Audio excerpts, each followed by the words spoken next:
Huminto ang mamahaling sasakyan sa tapat ng pulang ilaw, kasabay ng malakas na busina mula sa mga jeepney at ng walang katapusang daloy ng tao sa kahabaan ng Quezon Avenue.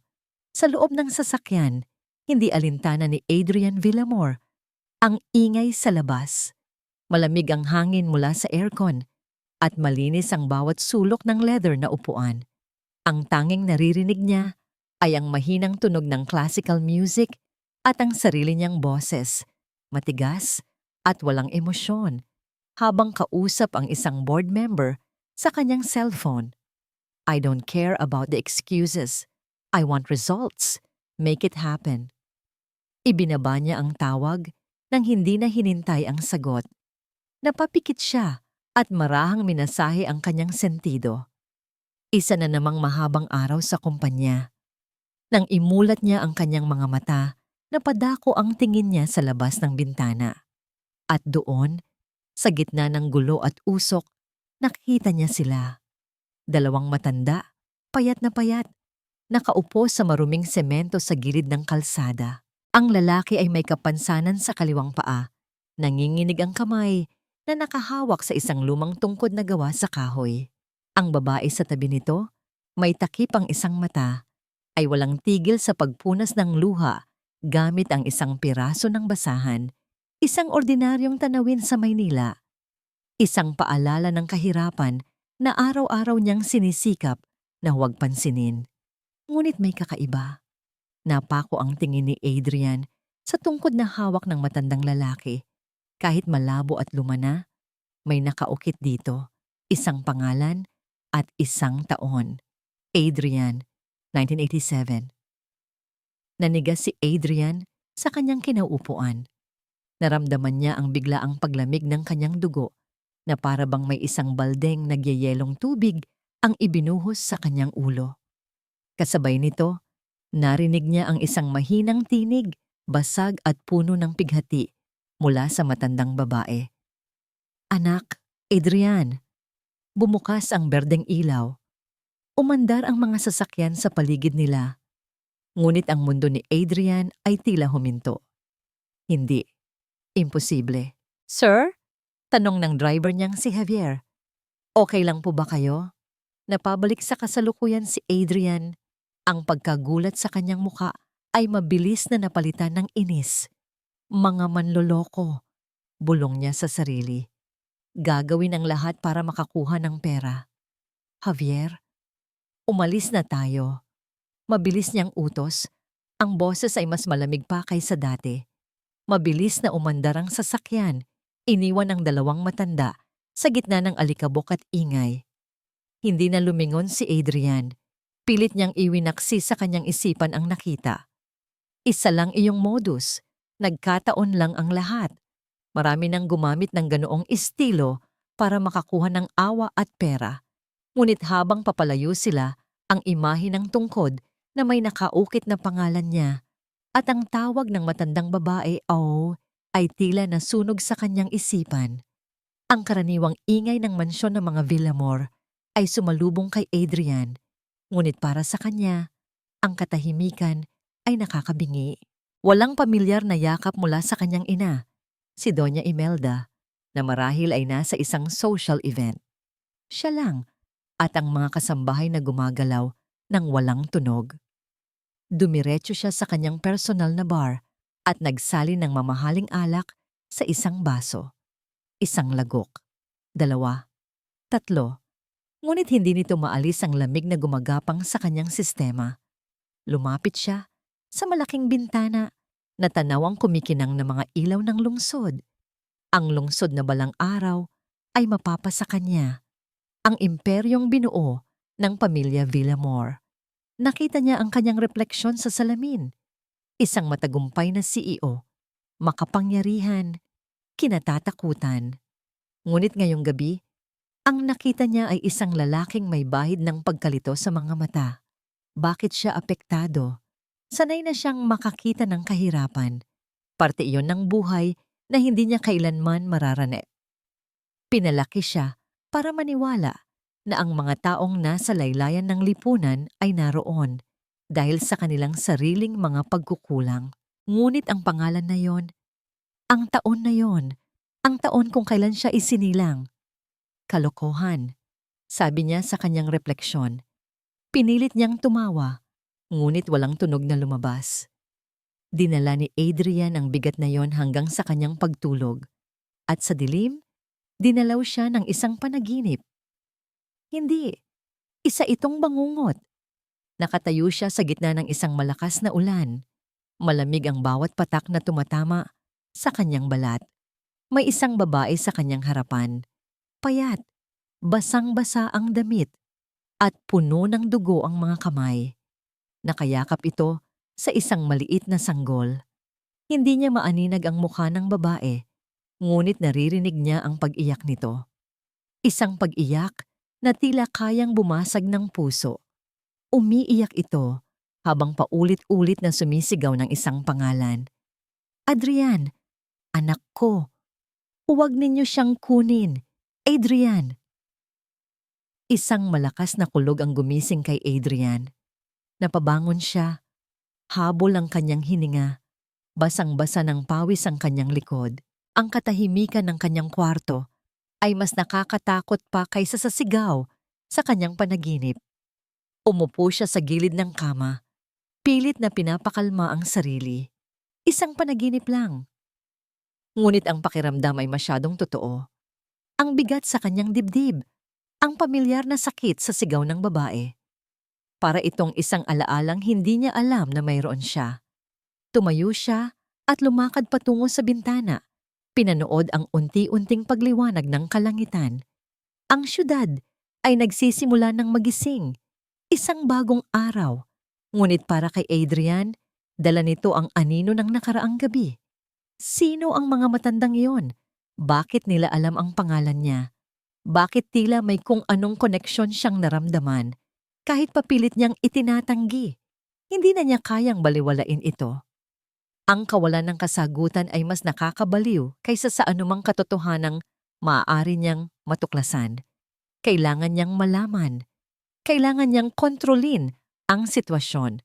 Kinuha niya ang kanyang cellphone mula sa bedside table. Hindi niya alintana kung masyado pang maaga. Dinial niya ang numero ng kanyang pinagkakatiwalaang executive assistant. Paulo! Bungad niya nang sagutin ang tawag. Ang boses niya ay walang bakas ng pag-aalinlangan. Tanging ang lamig ng isang utos. Sir Adrian, good morning po. Napatawag po kayo? Halata ang gulat sa boses ng nasa kabilang linya. Hindi sumagot si Adrian sa pagbati. Dumiretso siya sa punto. Alamin mo ang lahat tungkol sa mag-asawang pulubi sa kanto ng EDSA at Quezon Avenue, yung malapit sa traffic light. Huminga siya ng malalim. Ang mga mata ay nakatitig sa papalabas na araw. Lahat. Ang lamig ng gabi ay walang awang sumusuot sa manipis na karton na nagsisilbing higaan nila ni Estrella. Bawat ihip ng hangin sa madilim na eskinita na ito ay tila karayom na tumutusok sa kanyang nananakit na mga buto. Hinati ni Benigno ang natitirang piraso ng lumang tinapay. Maingat niyang ibinigay ang mas malaking bahagi sa kanyang asawa. Estrella, kumain ka na, mahina niyang sabi. Hindi sumagot si Estrella. Ang tanging narinig ni Benigno ay ang mahinang paghikbi nito. Isang tunog na 40 taon na niyang naririnig sa kanyang pagtulog. Isang tunog na mas masakit pa sa gutom at lamig na kanilang nararamdaman. Hinaplos niya ang buhok nito. Tahan na, mahal ko. Magiging maayos din ang lahat. Isang kasinungalingan. Alam niyang isa iyong kasinungalingan. Kailan pa ba naging maayos ang lahat para sa kanila? Napapikit si Benigno at ang madilim na eskinita ay biglang naglaho. Napalitan ito ng nakakasilaw na puting ilaw ng ospital, ang amoy ng gamot, at ang malakas na buhos ng ulan sa labas. 1987, ang gabi kung kailan gumuho ang kanyang mundo. Mr. Cruz, sabi ng doktor na may malamig na boses, hindi man lang makatingin sa kanyang mga mata. Malubha ang pagdurugo ng asawa ninyo. Kung hindi natin siya masasalinan ng dugo at maisasailalim sa operasyon ngayon din, hindi na siya magtatagal. Gawin niyo ang lahat, Doc. Iligtas niyo ang asawa ko. Pagmamakaawa niya, napaluhod na siya sa sahig ng ospital, niyuyugyog ang binti ng doktor. Ang problema, Mr. Cruz, umiling ang doktor, ay ang bayarin. Masyadong malaki. Kailangan ninyong magdeposito bago namin masimulan ang operasyon. Pera. Isang salita na katumbas ng kamatayan para sa mga taong tulad niya. Nasaan siya hahanap ng ganoong kalaking halaga sa gitna ng gabi, sa kasagsagan ng isang bagyo? At doon, sa gitna ng kanyang pagpapanik, dumating siya. Si Doña Imelda Villamor, ang asawa ng kanyang amo. May dala siyang payong, ngunit kahit isang patak ng ulan ay walang mababakas sa kanyang mamahaling damit. Ang kanyang mukha ay kalmado, na para bang isa siyang anghel na bumaba mula sa langit. "Narinig ko ang nangyari, Benigno," sabi nito sa malumanay na boses. "Nakahanda akong tulungan ka.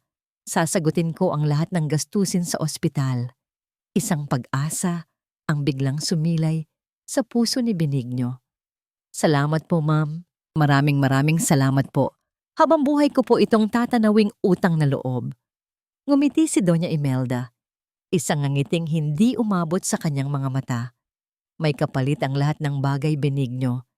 Inilabas nito ang isang dokumento at isang panulat. "Isang kasunduan.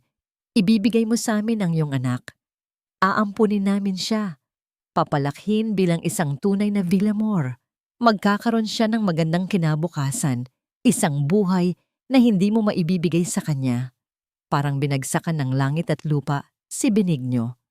"Ma'am, pero anak po namin yon."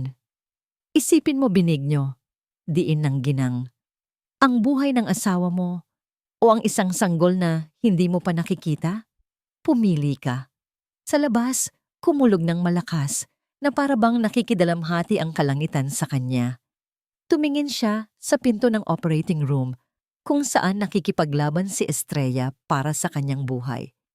At tumingin siya sa papel na nasa kanyang harapan, ang hatol sa kanyang pagkatao. Nanginginig ang kanyang kamay nang abutin niya ang papel. Basang-basa na ito ng kanyang mga luha. Ang panulat ay tila mas mabigat pa sa buong mundo. Sa sobrang panginginig ng kanyang kamay, nabitawan niya ang panulat at nahulog ito sa kadiliman. "Wala akong panulat," sabi niya. Basag ang boses. "Hindi problema yan," sagot ni Imelda. Ang mga mata ay nakatitig sa kanya, tila isang ahas na naghihintay sa kanyang biktima. May iba pang paraan para pumirma. Kinagat ni Benigno ang kanyang hinlalaki hanggang sa ito'y magdugo. At gamit ang sarili niyang dugo, nilagdaan niya ang kasunduan. Isinuko niya ang kanyang anak. Ibinenta niya ang kanyang kaluluwa. Ang huling naaalala niya ay ang pagpasok ni Doña Imelda sa nursery at ang paglabas nito na karga-karga na ang isang sanggol na nababalot ng puting kumot. Ang iyak ng sanggol ay tila isang punyal na paulit-ulit na isinaksak sa kanyang puso. Nagmulat si Benigno at ang sakit ng alaala ay kasing tindi pa rin ng sakit na naramdaman niya noong gabing iyon. 40 taon na ang lumipas, ngunit ang sugat ay sariwa pa rin. "Adrian," napalingon siya sa tabi niya. Si Estrella, sa gitna ng kanyang pagtulog, ay binabanggit na naman ang pangalan ng kanilang anak. Ang tanging pangalang na ibigay nila bago ito kinuha sa kanila. Isang butil ng luha ang pumatak mula sa mata ni Benigno. Hinawakan niya ng mahigpit ang kanyang tungkod na kahoy. Ang tungkod na inukita niya ng pangalan ng kanyang anak, ang tanging bagay na nagpapaalala sa kanya na minsan, naging isa siyang ama. "Patawarin mo ako, anak," bulong niya sa hangin. "Patawarin mo si tatay." Inayos niya ang pagkakakumot sa kanyang asawa at akmang hihiga na nang may anino na biglang tumakip sa kanila. Napatingala si Benigno, isang lalaking nakasuot ng formal na itim na suit ang nakatayo sa kanilang harapan. Malinis ang sapatos nito, tila hindi nababagay sa maruming eskinita. "Kayo po ba si Mr. and Mrs. Cruz?" tanong ng lalaki. Ang boses ay magalang at propesyonal. Kinabahan si Benigno. "Sino ito?" Anong kailangan nito sa kanila? Kami nga po. Bakit po? Hindi sumagot ang lalaki. Inilahad lang nito ang isang makapal na puting sobre at isang maliit na puting card. May nagpapabigay po nito. Kinabukasan ang katahimikan sa opisina ni Adrian ay binasag ng isang mahinang katok. "Sir, narito na po ang report," sabi ni Paulo. Maingat na inilapag ang isang manipis na folder sa ibabaw ng malawak na mesa ni Adrian. Hindi nagsalita si Adrian. Binuksan niya ang folder. Ang unang pahina ay naglalaman ng pangalan at ilang impormasyon. Benigno Cruz, Estrella Cruz, walang permanenteng tirahan. May isang apo na nasa malubhang kalagayan sa isang pampublikong ospital. Napabuga ng hangin si Adrian, eksakto sa inaasahan niya. Isang pamilyar na kwento ng kahirapan at sakit, isang perpektong dahilan para mamalimos at manloko. Ito na dapat ang katapusan ng lahat. Isasara na niya ang folder at babalik sa mas mahahalagang bagay, pero hindi niya magawa. Dahil sa ilalim ng mga text, may isang litrato. Isang close-up shot na marahil ay kinuha nang hindi nila namamalayan. Malinaw niyang nakita ang mukha ng dalawang matanda. Ang malalalim na guhit sa mukha ni Benigno, ang bawat kulubot na nagkukwento ng paghihirap, ang nawawalang mata ni Estrella, at ang natitirang isa ay puno ng kalungkutan na tila walang katapusan.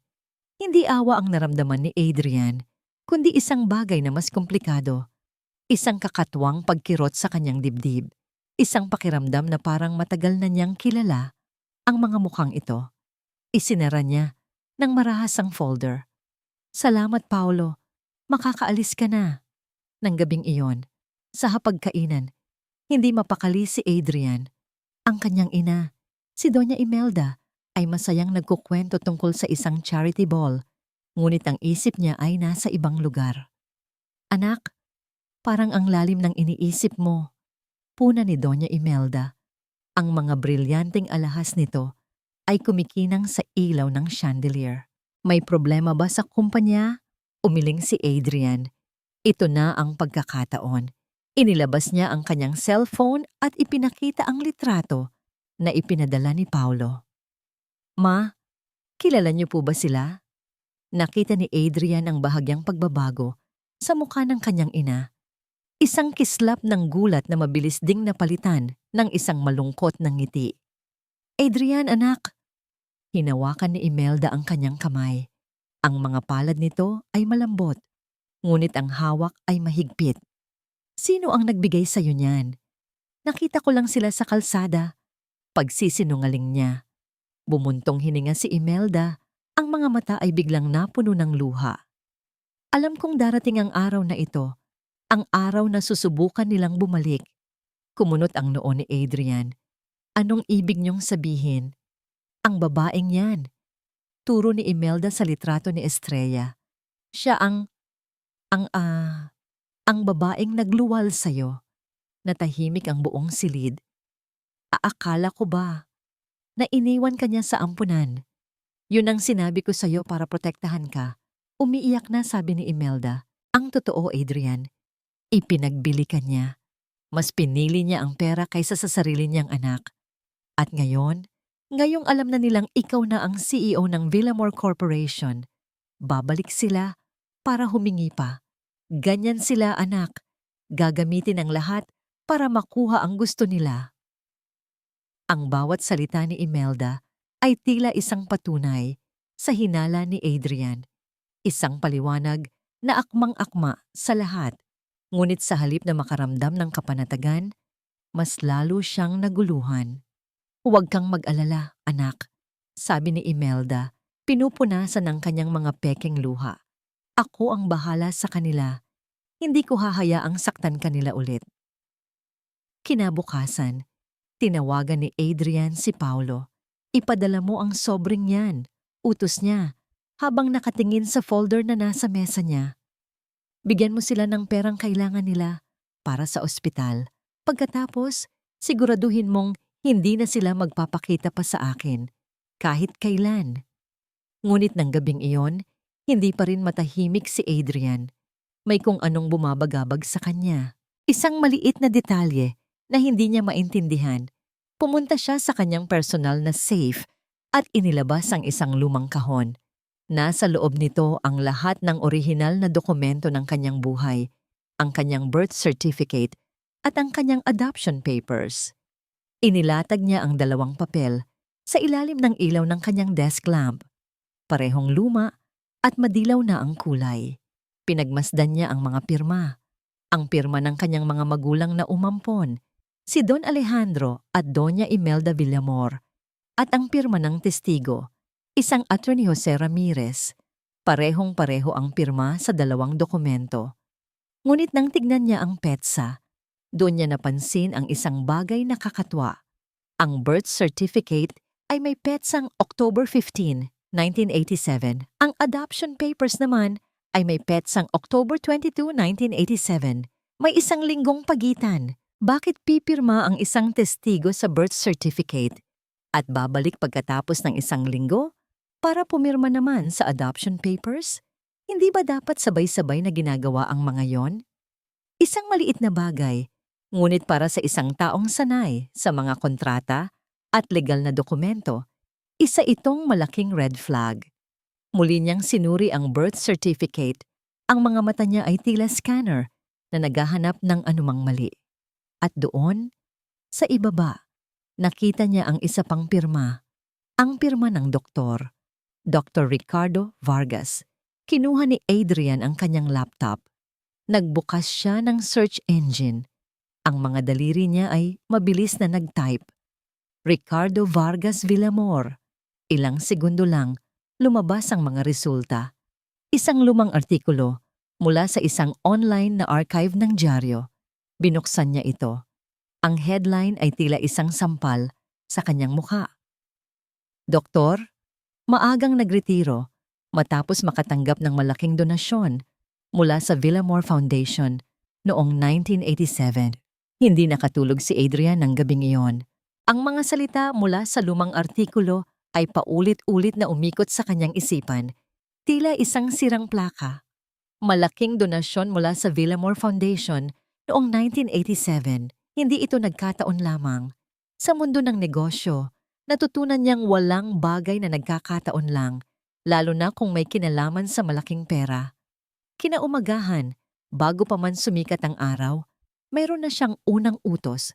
Javier, sabi niya sa kanyang driver, habang papasok sa sasakyan, huwag muna tayo dumiretso sa opisina. Hanapin mo ang St. Elizabeth Golden Haven, isang nursing home.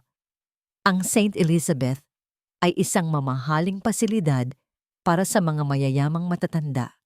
Tahimik, malinis, at napapaligiran ng isang magandang hardin. Isang perpektong lugar para ilihim ang isang matandang doktor na masyado ng maraming alam. Natagpuan nila si Dr. Ricardo Vargas na nakaupo sa isang wheelchair sa tabi ng isang bintana, nakatingin sa malayo. Payat na ito at maputi na ang buhok.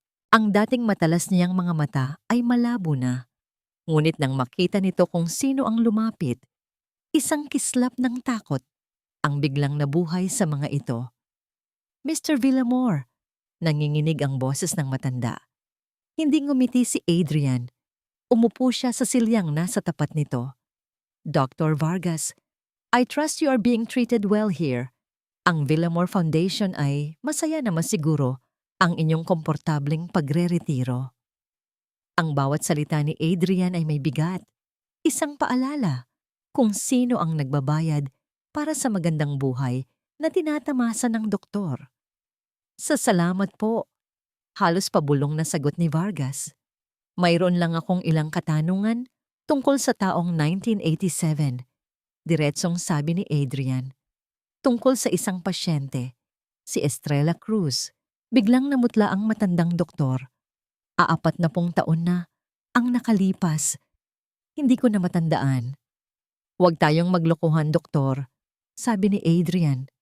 Ang boses niya ay bumaba at naging mas mapanganib.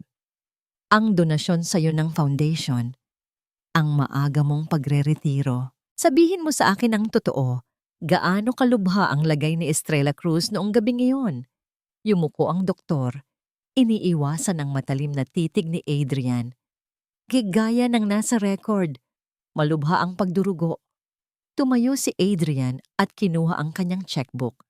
Kumuha siya ng isang piraso at nagsulat ng isang halaga na may maraming zero. Inilapag niya ito sa mesa sa harap ng doktor. I can give you more, doctor. O kaya naman, banta ni Adrian, pwede kong bawiin ang lahat, including your license, your pension, everything. Nanginginig na tiningnan ni Dr. Vargas ang tseke, pagkatapos ay ang nakakatakot na mukha ni Adrian. Ang kanyang katapatan sa mga Villamor ay biglang naglaho sa harap ng takot. Pepresyon lang yun. Mahinang pag-amin ng doktor. Ang mga mata ay puno ng luha. Pepresyon, para mapadali ang desisyon. Hindi ganoon kalubha ang sitwasyon tulad ng ipinaalam namin sa asawa niya. Isang salita lang ang pumasok sa isip ni Adrian. Kasinungalingan. Hindi na nagsalita pa si Adrian. Tumalikod siya at naglakad paalis. Iniwan ang nanginginig na doktor at ang tseke sa mesa. Ang biyahe pabalik sa mansyon ay puno ng nakabibinging katahimikan. Ang galit sa loob ni Adrian ay tila isang bulkang malapit ng sumabog. Naabutan niya si Doña Imelda sa grand dining room, humihigop ng tsa. Adrian, anak, maaga ka yata? Masaya nitong bati. Hindi pinansin ni Adrian ang pagbati. Tumayo siya sa kabilang dulo ng mahabang mesa. Kagagaling ko lang kay Dr. Vargas. Ang tasa ng tsaa sa kamay ni Imelda ay bahagyang nanginig, ngunit mabilis niyang nabawi ang kanyang postura. Sino yon? Ang doktor na tumingin sa, "Ina ko," sabi ni Adrian, may diin sa huling dalawang salita. Sinabi niya sa akin na hindi naman talaga malubha ang lagay niya noon. Tumawa si Imelda, ngunit ang tawa ay pilit at walang saya. Adrian, isa siyang matanda na wala nang maalala. Pinagsasamantalahan mo ang isang taong may sakit para lang patunayan ang isang bagay na wala namang katotohanan. Bakit niyo siya binigyan ng malaking pera pagkatapos niyang magretiro, ma? Tanong ni Adrian. Ang boses niya ay tumataas na. Biglang tumayo si Imelda. Ang muka ay puno ng sakit at pagkagalit. Utang na loob yun! Dahil tinulungan niya tayong makuha ka. Dahil inilayo ka niya sa isang inang walang pakialam sa'yo. Lumapit si Adrian. Ang mga mata nila ay nag-aapoy sa galit. O dahil binayaran niyo siya para magsinungaling? Isang malutong na sampal ang dumapo sa pisngi ni Adrian. Walang hiya ka! Sigaw ni Imelda. Ang luha ay tumutulo na sa kanyang mga mata. Pinalaki kita na parang tunay na anak. Ibinigay ko sa iyo ang lahat. Tapos ito ang igaganti mo sa akin?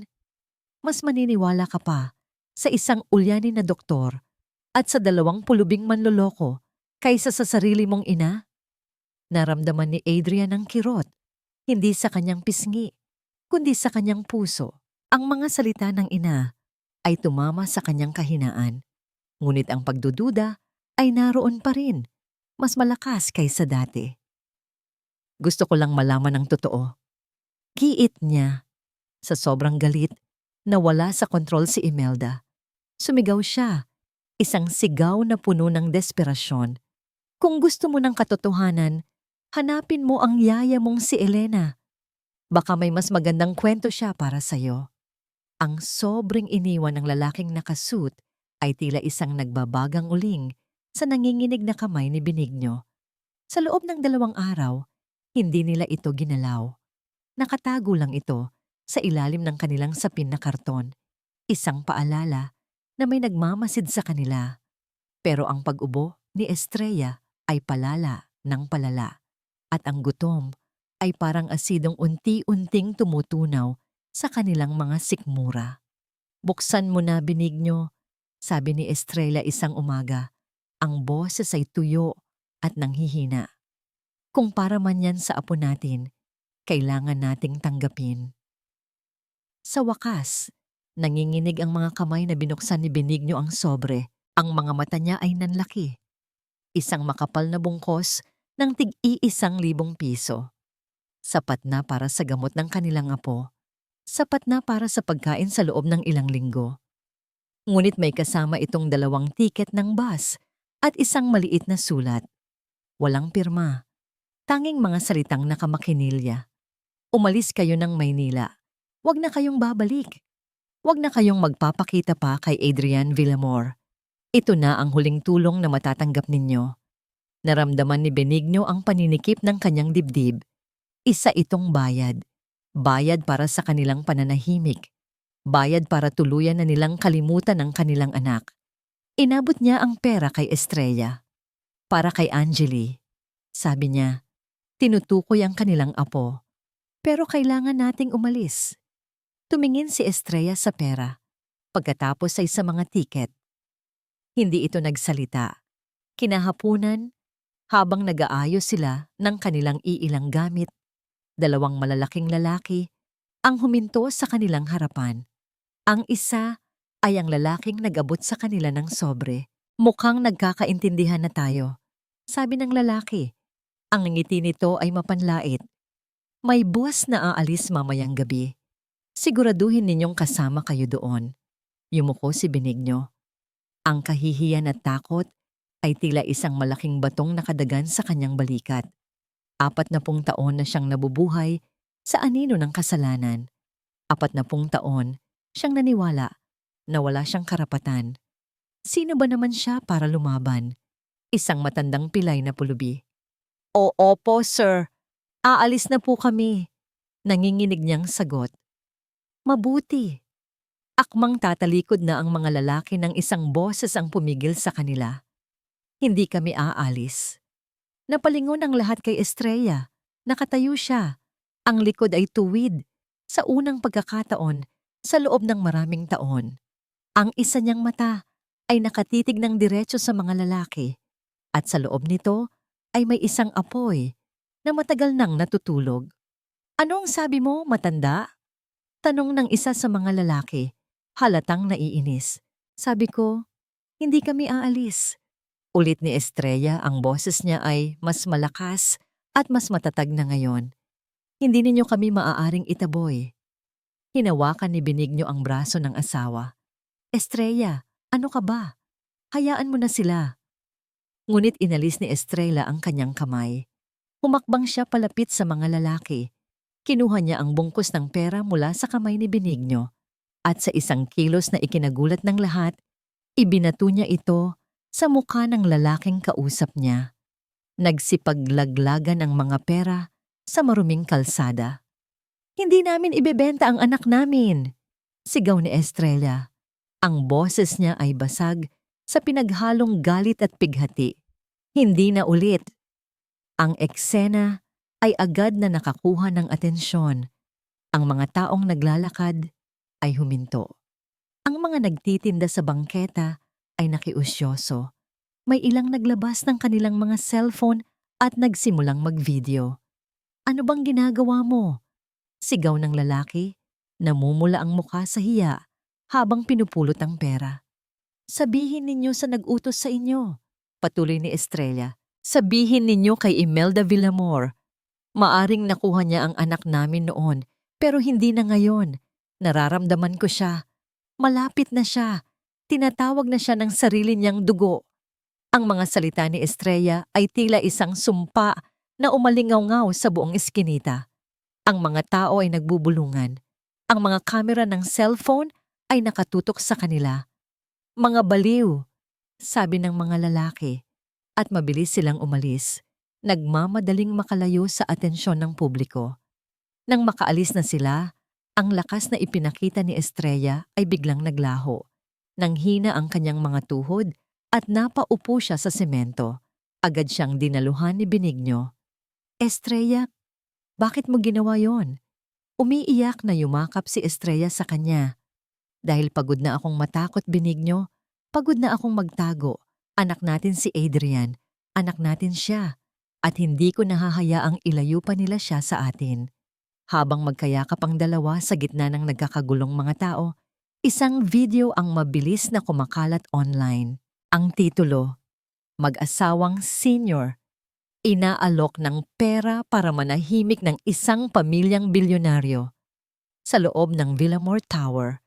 Sa ika-50 palapag, nagring ang telepono ni Adrian. Ang boses ng kanyang assistant na si Paulo sa kabilang linya ay puno ng pag-aalala. Sir, may problema po. Napatayo si Adrian. Anong problema? Sir, tingnan niyo po ang social media. Ngayon din, may video pong nagva-viral. Huminga ng malalim si Paulo na tila naghahanda para sa isang masamang balita. Sir, tungkol po ito sa kanila. Ang video ay parang isang apoy na mabilis kumalat. Sa loob lang ng ilang oras, milyon-milyon na ang views. Ang pangalan ng mga Villamore ay biglang naging sentro ng isang iskandalo. Sa loob ng kanyang opisina, si Adrian ay nasa gitna ng isang bagyo. Ang kanyang mga telepono ay walang tigil sa pagring. Mga mamamahayag, mga business partners, mga miyembro ng board, lahat ay naghahanap ng sagot. Paulo, i-cancel mo lahat ng appointments ko. Mag-release ka ng statement. Sabihin mong iniimbestigahan natin ang insidente. Utos niya, habang minamasahe ang kanyang sentido. Pumasok si Doña Imelda sa opisina. Ang muka ay puno ng pagkagalit. Nakita mo na ba ang ginagawa nila, Adrian? Sinisiraan nila tayo. Dapat natin silang idemanda. Anong ginawa ninyo? Malamig na tanong ni Adrian. Bakit ninyo sila pinuntahan? Para protektahan ka, sagot ni Imelda. Para ilayo ka sa mga manlolokong yon, pero tingnan mo, sila pa ang nagmukhang biktima. Nang hapong yon, lumabas si Imelda sa TV para sa isang eksklusibong panayam. Umiiyak niyang sinabi na ang kanyang pamilya ay biktima ng isang sindikatong gumagamit ng mga matatanda para mangikil ng pera. Lalo lang nitong pinalaki ang apoy. Habang pinapanood ang panayam sa kanyang opisina, isang pangalan ang biglang pumasok sa isip ni Adrian. Isang pangalang binitiwan ni Imelda sa gitna ng kanilang pagtatalo. Elena, ang kanyang yaya. Agad siyang tumayo. Paolo, alamin mo ang huling address ni Elena Ramirez. Ang dati kong yaya. Now. Makalipas ang isang oras, minamaneho na ni Adrian ang sarili niyang sasakyan, papalayo sa ingay ng syudad. Dinala siya ng address sa isang maliit at simpleng bahay sa probinsya ng Laguna. Isang matandang babae na ang sumalubong sa kanya. Ang dating masiglang mukha ni Elena ay puno na ngayon ng mga kulubot. Ngunit ang kanyang mga mata ay nanatiling malinaw. At nang makita nito si Adrian, ang mga matang iyon ay agad na napuno ng luha. Sir, Adrian, halos pabulong nitong sabi. Yaya Elena, sagot ni Adrian. Ang boses ay mas malumanay kaysa sa karaniwan. Kailangan ko po kayong makausap. Sa loob ng maliit na sala, umupo sila. Ang hangin ay puno ng mga salitang hindi masabi. Sa wakas, si Elena ang unang nagsalita.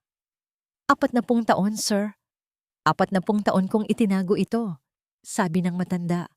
Ang mga kamay ay nanginginig. Araw-araw, binabagabag ako ng aking konsensya. Pumunta si Elena sa isang lumang aparador. Mula sa ilalim ng mga damit, kinuha niya ang isang maliit kahoy na baul. Maalikabok na ito at kinakalawang na ang kandado.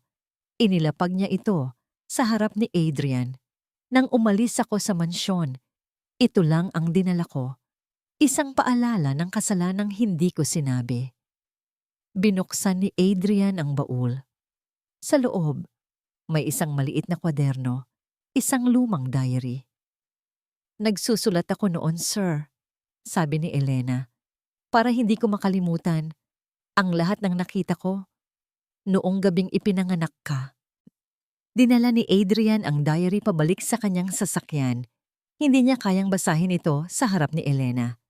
Sa ilalim ng nag-iisang ilaw ng poste sa labas ng bahay, Binuksan niya ang unang pahina. Ang sulat kamay ay luma na, ngunit malinaw pa rin. October 10, 1987, lagi na lang bumibisita si Ma'am Imelda sa ospital kung nasaan ang asawa ni Benigno. Parang may hinihintay siya. Kakaiba ang mga ngiti niya. Nilipat ni Adrian ang pahina, ang puso niya ay nagsisimulang bumilis. October 15, 1987. Ang gabi ng bagyo isinugod si Estrella sa delivery room. Nagsisigaw si Sir Benigno sa labas, puno ng pag-aalala. Pero si Ma'am Imelda, kalmado lang, nakatayo sa isang sulok. May kakaibang nangiti sa labi niya habang pinagmamasdan ng gulo. Hindi makahinga si Adrian. Ang mga kamay niya ay nagsimulang manginig habang nililipat niya ang susunod na pahina. Dumating si Dr. Vargas. Pumasok siya sa kwarto ni Ma'am Imelda. Sumunod ako, nagkunwaring naglilinis. Narinig ko ang usapan nila. "Ricardo," sabi ni Ma'am, "siguraduhin mong magmumukhang malala ang sitwasyon. Isang sitwasyon na pera lang ang solusyon." Hindi ako makapaniwala sa narinig ko. Paglabas ng doktor, kinausap niya si Benigno. Sinabi niyang mamamatay si Estrella kung hindi maooperahan. Nakita ko ang pagbagsak ng mundo ni Benigno. Nakita ko rin ang tagumpay sa mga mata ni Ma'am Imelda. Napahawak si Adrian sa kanyang dibdib. Ang hangin sa loob ng sasakyan ay tila hindi sapat. Kasinungalingan. Lahat. Isang malaking, nakaplano, at malupit na kasinungalingan. Itinuloy niya ang pagbabasa. Ang bawat salita ay tila isang kutsilyong humihiwa sa lahat ng kanyang pinaniniwalaan. Pagkatapos pumirma ni Benigno, nakita ko si Ma'am Imelda na pumasok sa nursery. Paglabas niya, karga na niya ang isang sanggol. Tahimik lang ang sanggol, tila alam na wala siyang laban. Pero nang ilayo na siya, doon siya nagsimulang umiyak ng malakas. Isang iyak na hindi ko malilimutan. Pag-alis nila, lumabas ang isang nurse mula sa delivery room. "Success!" sabi ng nurse. "Normal delivery. Malusog ang nanay at ang bata." Doon ko nalaman. Walang komplikasyon, walang emergency, walang banta sa buhay ni Estrella. Isa lang itong malaking palabas. Ang huling entry sa diary ay ang pinakamasakit. Kinagabihan, nakita kong binigyan ni Ma'am Imelda ng isang maletang puno ng pera, si Dr. Vargas, "Para sa iyong tahimik na pagreretiro, Ricardo." Sabi ni Ma'am. Narinig ko ang huling sinabi niya bago sila maghiwalay. "Ang batang ito," sabi niya habang nakatingin sa natutulog na sanggol, "ay isang Villamor at walang sino man ang makakaalam ng katotohanan." Isinara ni Adrian ang diary. Ang tunog ng pagsara nito ay tila isang putok ng baril sa gitna ng katahimikan ng gabi. Ang inang nagpalaki sa kanya, ang inang kanyang iginalang at minahal, ang babaeng nagturo sa kanya ng tama at mali, ay isang magnanakaw. Hindi lang pera ang ninakaw nito. Ninakaw nito ang isang anak mula sa kanyang tunay na ina. Ninakaw nito ang kanyang buong pagkatao. Napatingala siya at tiningnan ang kumikinang na gusali ng Villamor Corporation sa kalayuan.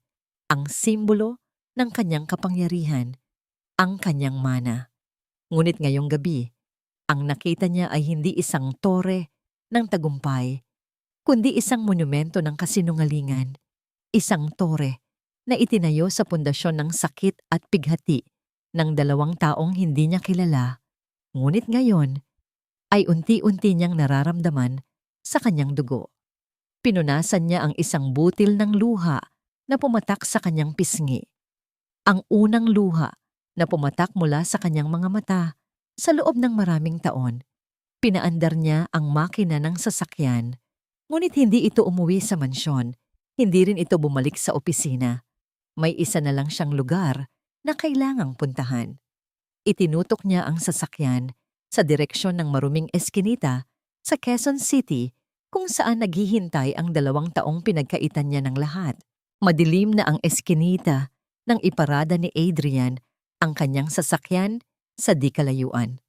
Bumaba siya, dala-dala ang isang makapal na kumot na kinuha niya mula sa likod ng sasakyan. Bawat hakbang niya papalapit sa lugar kung nasaan ang dalawang matanda ay tila 1 milya ang bigat. Ano ang sasabihin niya? Paano niya sisimulan? Naabutan niya silang magkayakap sa isang sulok, sinusubukang protektahan ang isa't isa mula sa lamig. Nang maramdaman nila ang kanyang pagdating, sabay silang napatingala. Ang mga mata ni Benigno ay puno ng gulat at takot. Ang nag-iisang mata ni Estrella ay puno ng pagkilala. Walang nagsalita. Dahan-dahang lumapit si Adrian. Hindi niya magawang tawagin sila sa anumang pangalan. Inilagay niya ang makapal na kumot sa ibabaw ng kanilang mga balikat. Naramdaman niya ang panginginig ng kamay ni Benigno nang hawakan nito ang tela. Bakit ka nandito?" Basag ang boses ni Benigno. Tumingin si Adrian nang diretso sa mga mata nito. "Kailangan kong malaman ang totoo," sabi niya. Ang boses ay mahina, ngunit matatag. Ang totoong nangyari noong gabing iyon. Nakita ni Adrian ang pagdaloy ng luha sa mga mata ni Benigno. Ang matanda ay tumingin kay Estrella na marahang tumango na para bang nagbibigay ng pahintulot. Huminga ng malalim si Benigno at sinimulan niyang ikwento ang lahat. Ikinuwento niya ang tungkol sa ulan, sa ospital, sa mga salita ng doktor. Ikinuwento niya ang pagdating ni Doña Imelda na parang isang anghel na may dalang kaligtasan. At ikinuwento niya ang tungkol sa kontratang nilagdaan niya gamit ang sarili niyang dugo. "Wala akong pagpipilian," sabi ni Benigno. Ang bawat salita ay puno ng sakit ng 40 taon. "Ang buhay ng asawa ko ang nakasalalay. Akala ko ililigtas ko siya." Napayo ko ang matanda. Ang mga balikat ay nanginginig sa paghikbi. "Pero sa bawat araw sa loob ng 40 taon, iyon ang pinagsisihan ko. Ibinigay kita. Ipinagpalit kita. Patawarin mo ako, anak." Ang salitang anak ay tumama kay Adrian na parang isang malakas na suntok. Hindi siya makasagot. Hindi siya makagalaw. Ang tanging nagawa niya ay tumayo roon at tanggapin ang bigat ng katotohanan. Tumalikod siya ng walang paalam. Kailangan niyang umalis. Kailangan niyang mag-isip. Ang pagbabalik sa mansyon ay parang pagpasok sa isang magandang kulungan. Ang bawat mamahaling gamit, bawat larawan sa pader, ay tila isang simbolo ng kasinungalingan. Naabutan niya ang kanyang driver na si Javier sa library. Nag-aayos ng ilang mga lumang libro. "Sir Adrian, maaga po yata kayo," bati nito. Hindi sumagot si Adrian. Naglakad siya papalapit sa isang pader na puno ng mga libro. Ngunit ang isip niya ay lumilipad. Biglang aksidenteng nabitawan ni Javier ang isang tumpok ng mga lumang architectural blueprints. Kumalat ang mga ito sa sahig. "Nako, pasensya na po, sir," sabi ni Javier habang mabilis na pinupulot ang mga ito. Ngunit isang blueprint ang nakakuha ng atensyon ni Adrian. Ito ay ang plano ng mismong library. At sa likod ng isa sa mga bookshelf, may isang maliit na parisukat na may markang VS, Villamor Safe. "Hayaan mo na yan, Javier," sabi ni Adrian. Hinintay niyang makaalis ang driver. Dahan-dahan niyang itinulak ang bookshelf na nasa plano. At doon, sa likod nito, nakita niya ang isang maliit na pinto ng isang bakal na safe. Sinubukan niya ang kaarawan niya. Ayaw. Ang kaarawan ni Imelda. Ayaw. Ang kaarawan ng kanyang yumaong ama-amahan, si Don Alejandro Villamor. Click! Bumukas ito. Sa loob, wala masyadong laman. Tanging isang makapal, kulay dilaw na sobre. Nanginginig ang kamay na kinuha ito ni Adrian. Nakasulat dito ang pangalan niya. Binuksan niya ito. Isang sulat kamay ang bumungad sa kanya.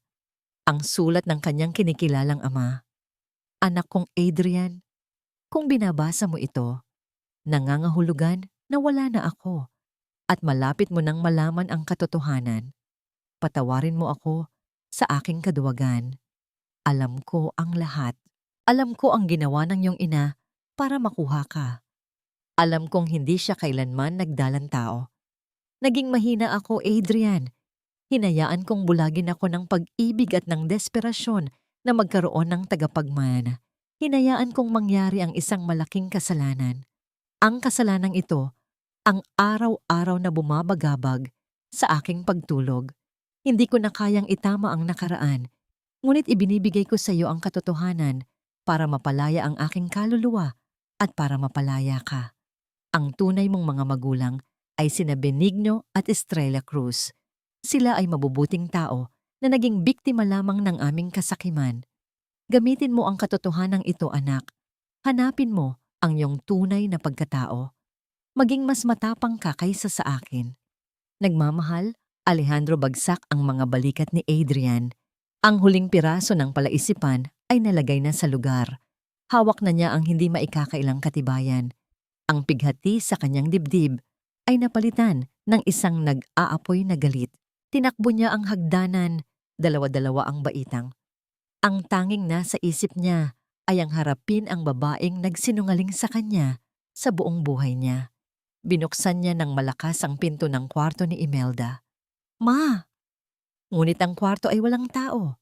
Ang kama ay maayos na. Ang mga gamit sa ibabaw ng mesa ay wala na. Ang malaking closet ay nakabukas at sa loob nito, wala na ang mga damit at alahas ni Doña Imelda. Nakatakas na siya. At alam ni Adrian sa sandaling iyon na una na sa kanya ng isang hakbang ang kanyang kalaban. Bago pa man makapag-isip si Adrian kung ano ang susunod niyang gagawin, tumunog ang kanyang cellphone. Isang hindi pamilyar na numero. Hello? Sagot niya. Ang boses ay naglalaman pa rin ng galit. Mr. Adrian Villamor, tanong ng isang formal na boses sa kabilang linya. Ito po si Police Captain Reyes. Pinapakiusapan po namin kayong pumunta dito sa pinakamalapit na presinto. Ang inyo pong ina, si Mrs. Imelda Villamor, ay naririto. May kinalaman po ito sa isang insidente ng physical assault at attempted extortion. Nanigas si Adrian. Anong nangyari?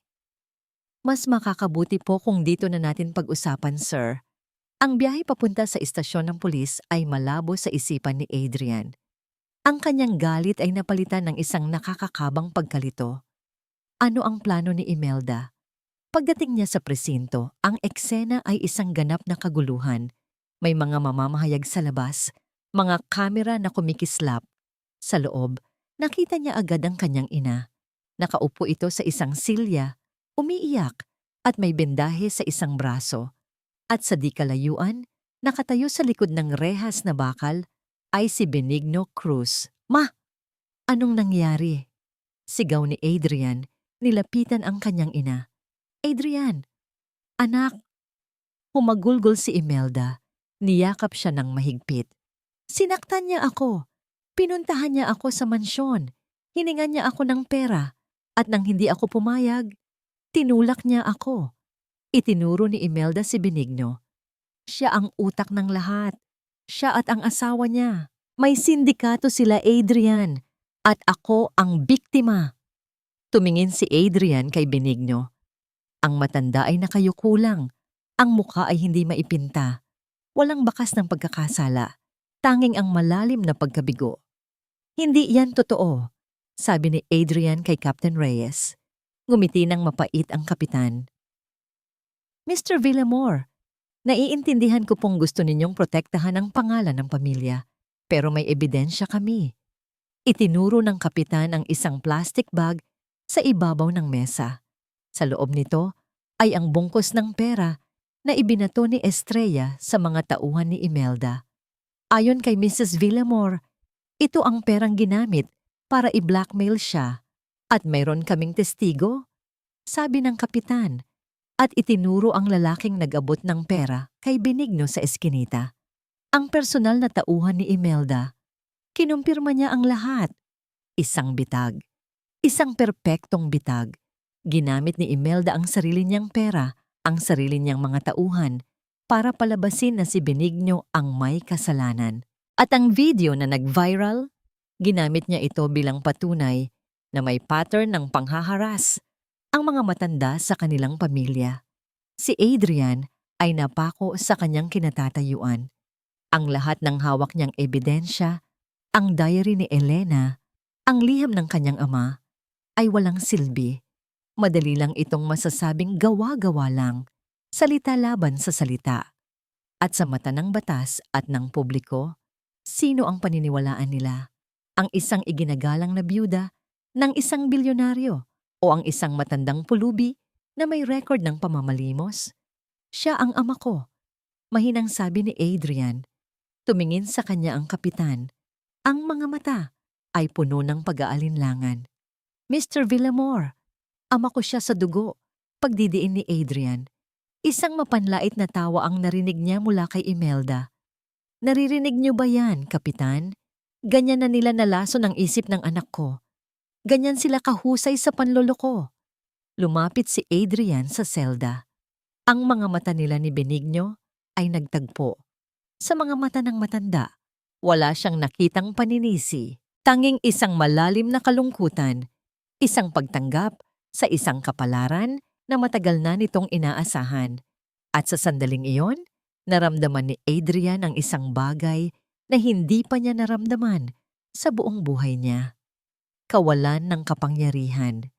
Lahat ng pera niya, lahat ng koneksyon niya ay walang silbi. Naisahan siya. Nahuli siya sa isang bitag na perpektong inilatag ng babaeng nagpalaki sa kanya. Mayroon ba kayong matibay na ebidensya para pabulaanan ang sinasabi ng ina niyo, Mr. Villamor? Tanong ni Captain Reyes, ang boses ay seryoso. Isang bagay na hindi kayang questionin. Natahimik si Adrian. Ang diary ay salita lang ng isang kasambahay. Ang liham ay salita lang ng isang taong patay na. Wala siyang hawak, wala siyang laban. Tumingin siya kay Imelda na ngayon ay nakangiti na sa likod ng kanyang mga pekeng luha. Isang ngiti ng tagumpay. Talo na siya. Ang ngiti ng tagumpay sa mga labi ni Imelda ay tila isang laso na dahan-dahang pumapatay sa natitirang pag-asa sa dibdib ni Adrian. Ang mga flash ng kamera mula sa labas ng presinto ay parang mga kidlat na nagbabadya ng katapusan ng kanyang mundo. Talo na siya. Nagsimula nang magsalita ulit si Captain Reyes, handa nang isara ang kaso. Kung wala na po kayong maipipresenta, Mr. Villamor, kailangan na po naming iproseso si Mr. Cruz. Sandali lang po, Kapitan. Isang boses ang pumutol sa tensyon sa loob ng silid. Isang boses na kalmado, magalang, ngunit puno ng bigat at awtoridad. Napalingon ang lahat. Nakatayo sa may pintuan si Javier, ang driver ni Adrian. Ang kanyang karaniwang uniforme ay napalitan ng isang simpleng polo shirt at slacks. Wala sa kanyang mukha ang karaniwang pagiging masunurin. Sa halip, ang mga mata niya ay matatag at nakatutok. "Sino ka?" tanong ng kapitan. Halatang naiirita sa pagkaantala. Javier po. Javier po ang pangalan ko, kapitan," sabi niya. Dahan-dahang lumapit. "Personal driver po ako ni Sir Adrian Villamor." Tumaas ang kilay ni Imelda. "Javier, anong ginagawa mo dito? Umalis ka. Wala kang kinalaman dito." Ngunit hindi pinansin ni Javier ang utos ni Imelda. Sa unang pagkakataon, hindi niya ito sinunod. Dumiretso ang tingin niya kay Adrian, isang tingin ng paumanhin at determinasyon. "Pasensya na po, Sir Adrian. Matagal ko po itong itinago," sabi ni Javier. Pagkatapos ay humarap siya sa kapitan. "Mayroon po akong mahalagang impormasyon tungkol sa kasong ito. Tungkol sa tunay na nangyari 40 taon na ang nakalilipas." Natawa ng malakas si Imelda. "Ano ang alam ng isang driver? Huwag niyo siyang pakinggan. Baka binayaran din niya ng mga pulubing yan." "Ang ina ko po." Pagpapatuloy ni Javier, ang boses ay hindi natinag. "Ay si Leticia Santos, isa po siyang nurse sa ospital kung saan isinilang si Sir Adrian." Biglang natigilan si Imelda.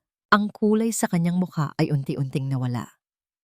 "Bago po mamatay ang nanay ko dahil sa cancer," sabi ni Javier. May bahid ng sakit sa kanyang boses. "Ikinwento niya po sa akin ang lahat. ang lahat ng nakita at narinig niya noong gabing iyon, ang tungkol sa planong ginawa ni Mrs. Villamor at ni Dr. Vargas. Kasinungalingan! Sigaw ni Imelda, nagsisimula ng magpanik. Pawang mga kasinungalingan! Natatakot po noon ang nanay ko na magsalita. Sabi ni Javier, nilabas ang isang lumang, nakatuping papel mula sa kanyang bulsa. Pero hindi po niya kayang dalhin sa hukay ang kanyang konsensya. Kaya bago siya mamatay, gumawa po siya ng isang sinumpaang salaysay. Nakasulat po dito ang lahat ng kanyang nasaksihan. May notaryo po ito. Inabot ni Javier ang dokumento sa nanlalaking mga mata ni Captain Reyes, pero hindi pa doon natapos si Javier. May kinuha pa siya sa kanyang bulsa, isang maliit na USB flash drive. Alam din po ng nanay ko na maaaring hindi sapat ang salita niya laban sa mga Villamor. Kaya kinagabihan, nang marinig niyang nag-uusap ulit si Mrs. Villamor at Dr. Vargas sa isang bakanting kwarto para ayusin ang bayaran, may ginawa po siya. Itinaas ni Javier ang USB.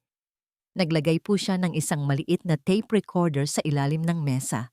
Nandito po, Kapitan, ang buong pag-uusap nila. Kung ang sinumpaang salaysay ay isang sampal sa mukha ni Imelda, ang USB ay isang suntok na nagpabagsak sa kanya. Napahawak siya sa isang silya para suportahan ang sarili. Ang kanyang paghinga ay mabilis at malalim. Hindi yan totoo. Gawa-gawa niyo lang ang lahat ng yan. Sir Adrian, baling ni Javier sa kanyang amo. Ipinangako ko po sa nanay ko na ibibigay ko lang ito sa tamang panahon. Sa panahon na handa na po kayong malaman ang katotohanan. Kasabay ng pag-abot ni Javier ng USB sa kapitan, isang pulis ang nagmamadaling pumasok sa silid. May hawak itong isang brown na sobre. Chief! Sabi ng pulis, hingal na hingal. Dumating na po ang resulta ng DNA test na pinagawa natin kanina para sa standard verification. Ang katahimikan sa loob ng presinto ay mas matindi pa sa anumang ingay. Ang lahat ng mata ay nakatuon sa dalawang bagay. Ang maliit na USB sa kamay ni Captain Reyes at ang brown na sobre na dala ng bagong dating na pulis.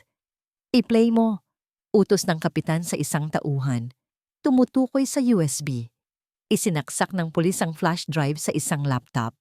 Ilang sandali lang, isang garalgal at lumang audio recording ang umalingaw-ngaw sa buong silid. Boses ni Imelda. Nagawa mo ng maayos, Ricardo. Walang anumang bakas. Boses ni Dr. Vargas. Tulad ng napag-usapan, ma'am, isang malinis na palabas. Akala ng lahat ay himala ang pagligtas ninyo sa asawa niya. Ang boses ni Imelda, mas bata ngunit kasing lamig pa rin, ay malinaw na malinaw. Napapikit si Adrian. Ito na. Ang kumpirmasyon. Boses ni Imelda. At ang bata? Boses ni Dr. Vargas. Malusog na malusog. Normal delivery. Walang kahit anong komplikasyon. Ang severe hemorrhage ay isa lamang salita sa papel. Boses ni Imelda. Magaling. Ito na ang bayad mo para sa iyong serbisyo at sa iyong pananahimik habang buhay. Narinig ang kalansing ng tila isang maletang binubuksan. Pagkatapos noon, katahimikan. Pinatay ng pulis ang recording. Walang sino man ang gumalaw. Walang sino man ang nagsalita. Ang katotohanan ay parang isang malamig na hangin na yumakap sa kanilang lahat. Si Imelda ay nakatayo na, parang isang estatwa. Ang muka ay walang kulay. Ang mga mata ay nanlalaki sa hindi paniniwala. Tapos na ang laro. Dahan-dahang kinuha ni Captain Reyes ang sobre mula sa kamay ng kanyang tauhan. Binuksan niya ito, binasa ang resulta sa loob at tumingin ng diretso kay Adrian. Pagkatapos ay kay Benigno. Itinaas niya ang papel. Ang resulta ng DNA comparison sa pagitan ni Mr. Benigno Cruz at Mr. Adrian Villamor. Nagsimulang magbasa ang kapitan. Ang boses ay malakas at malinaw para marinig ng lahat. Kasama na ang mga mamamahayag na sumisiksik sa may pinto. Resulta, 99.9%. tugma. Isang salita, 1%. Iyon lang ang kinailangan para gumuho ang lahat. Ang mga flash ng kamera ay nagsimulang kumislap ng walang tigil, tila isang bagyo ng liwanag. Ang mga bulungan ay naging mga sigaw. Ang mga tanong ay ibinabato mula sa lahat ng direksyon, ngunit si Adrian ay walang marinig. Ang tanging nakikita niya ay ang mukha ng dalawang tao sa likod ng rehas. Ang mukha ng lalaking buong buhay na tiniis ang kasalanang hindi naman niya ginawa. At ang mukha ni Estrella na kararating lang kasama ang ilang social worker. Ang nag-iisang mata nito ay puno ng luha na 40 taon na nitong iniipon. Bumagsak ang lahat ng pader na itinayo ni Adrian sa paligid ng kanyang puso. Ang galit, ang pagdududa, ang pagmamataas, lahat ay nawala. Ang natira na lang ay isang malalim, nakalulunod na sakit at isang pangungulila na hindi niya alam na nararamdaman niya pala. Dahan-dahan siyang naglakad.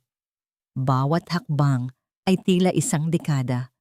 Nilagpasan niya ang naninigas na si Imelda. Nilagpasan niya ang gulat ng mga pulis. Nilagpasan niya ang nagkakagulong mga media. Huminto siya sa harap ng selda.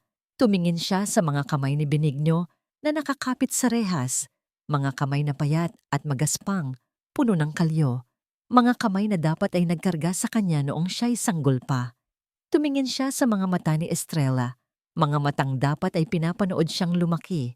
At doon, sa harap ng lahat, dahan-dahang lumuhod ang makapangyarihang CEO ng Villamor Corporation. Ang kanyang mga tuhod ay tumama sa malamig at maruming sahig ng presinto. Yumuko siya at ang isang hikbi na matagal na niyang pinipigilan ay kumawala. Isang hikbi, tapos isa pa, hanggang sa naging isang malakas na iyak. Ang iyak ng isang batang 40 taon na nawala. Inabot niya ang kanyang mga kamay sa pagitan ng mga rehas at hinawakan ang mga kamay ng dalawang matanda. At sa gitna ng kanyang pag-iyak, sinabi niya ang dalawang salita na buong buhay niyang dapat sinasabi. Ang dalawang salita na pinakamahalaga sa lahat. Nanay, tatay. Hinawakan ng mahigpit ni na Benigno at Estrella ang kamay ng kanilang anak. Ang kanilang mga luha ay pumatak sa sahig, kasama ng mga luha ni Adrian. Patawad. Patuloy ni Adrian. Nanay, tatay, patawad po. Sa likod niya, narinig niya ang utos ng kapitan. Dalhin niyo na si Mrs. Villamor. Narinig niya ang pag-angal at pag-iyak ni Imelda habang kinakaladkad ito palayo. Ngunit hindi lumingon si Adrian. Ang tanging mahalaga na lang ay ang mga kamay na hawak niya ngayon. Ang pamilyang ninakaw sa kanya. Ang pamilyang sa wakas ay natagpuan na niya. Lumipas ang ilang linggo. Ang iskandalo ng pamilya Villamor ay naging pinakamalaking balita sa buong bansa.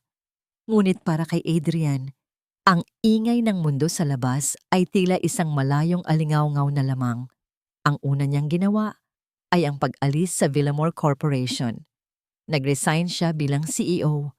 Binitawan ang pangalan na minana niya at iniwan ang lahat ng karangyaan na minsan ay naging kahulugan ng kanyang buong pagkatao. Ibinenta niya ang mansyon. Bumili siya ng isang maliit at simpleng bahay sa isang tahimik na probinsya, malayo sa gulo ng syudad. Isang bahay na may maliit na hardin kung saan maaaring magtanim si Estrella ng mga bulaklak at isang balkonahe kung saan maaaring umupo si Benigno tuwing hapon. Dito na sila ngayon nakatira. Magkakasama. Isang umaga, naabutan ni Adrian si Benigno sa balkonahe. Tahimik na inuukit ang isang maliit na piraso ng kahoy. Tay! Tawag ni Adrian. Ang salita ay natural nang lumalabas sa kanyang bibig na para bang sanay na siya ritong sabihin sa buong buhay niya. Tumingala si Benigno at ngumiti. Isang tunay na ngiti. Isang bagay na bihirang makita sa mukha nito noon. Adrian, anak! Umupo si Adrian sa tabi nito. Ano po yung ginagawa ninyo? Ipinakita ni Benigno ang inuukit niya. Isang maliit na laruang kabayo. Para kay Angeli, sabi nito. Ang boses ay puno ng sigla. Para paglabas niya ng ospital, may bago siyang laruan. Si Angeli, ang kanyang pamangkin, ay mabilis nang gumagaling. Sinagot ni Adrian ang lahat ng gastusin sa ospital. Sa unang pagkakataon na dinalaw niya ito, tinawag siya nitong tito. Isang salita na nagbigay ng bagong init sa kanyang puso. Nakatitig lang si Adrian sa magaspang na mga kamay ng kanyang ama habang maingat nitong inuukit ang kahoy. Ang mga kamay na ito ay hindi kailanman nakahawak ng milyon-milyong pisong kontrata. Ngunit kaya nitong lumikha ng isang bagay na puno ng pagmamahal. Maya-maya, lumabas si Estrella mula sa kusina. May dalang isang bandehado ng mainit na kape. "Nay," sabi ni Adrian. Tinutulungan itong ilapag ang bandehado. Hinaplos ni Estrella ang kanyang pisngi. Ang kanyang nag-iisang mata ay puno ng pagmamahal. Ang dati nitong walang katapusang kalungkutan ay napalitan ng isang payapang kagalakan. "Salamat sa Diyos at ibinalik ka niya sa amin," mahina niyang sabi. Sa mga sandaling tulad nito, nakikita ni Adrian ang buhay na dapat ay mayroon siya. Isang buhay na simple, tahimik, ngunit puno ng init at pagmamahal. Ang sakit ng nakaraan ay naroon pa rin, isang peklat na hindi na mabubura. Ngunit ang bawat araw na kasama niya sila ay tila isang gamot na unti-unting naghihilom sa sugat. Kinagabihan, habang natutulog na ang kanyang mga magulang, nakatanggap siya ng tawag mula sa kanyang abogado. "Adrian, naayos na ang lahat," sabi ng abogado. "Ang lahat ng shares mo sa Villamor Corp ay na-liquidate na. Ang pera ay nasa account mo na. Isang halaga na hindi kayang ubusin sa loob ng 10 buhay. Ang simbolo ng lahat ng ninakaw mula sa kanila." Tumingin si Adrian sa labas ng bintana, sa madindilim na hardin. Sa ilalim ng liwanag ng buwan, nakita niya ang mga bagong tanim na bulaklak ng kanyang ina. Alam na niya ang gagawin. "Attorney," sabi ni Adrian sa telepono. Ang boses ay matatag at puno ng isang bagong layunin. "I-liquidate mo ang lahat ng shares ko sa Villamor Corp. Gagamitin natin ang pera para magtayo ng isang foundation." Natahimik ang abogado sa kabilang linya. "Isang foundation?" Pagpapatuloy ni Adrian. Ang mga mata ay nakatitig sa tahimik na bahay kung saan natutulog ang kanyang pamilya. Para sa mga pamilyang pinaghiwalay ng kahirapan, para sa mga batang inilayo sa kanilang mga magulang dahil sa pera. Tatawagin natin itong Cruz Family Foundation. Ibinaba niya ang tawag. Sa unang pagkakataon, naramdaman niya ang tunay na kapayapaan. Hindi na siya si Adrian Villamor, ang CEO. Siya si Adrian Cruz, ang anak. At sa wakas, pagkatapos ng 40 taon, nakauwi na siya. Ang kanyang tunay na yaman ay hindi ang pera sa bangko, kundi ang 2 taong mahimbing na natutulog sa kabilang kwarto. Ang kanyang nanay at tatay, ang kanyang tunay na tahanan,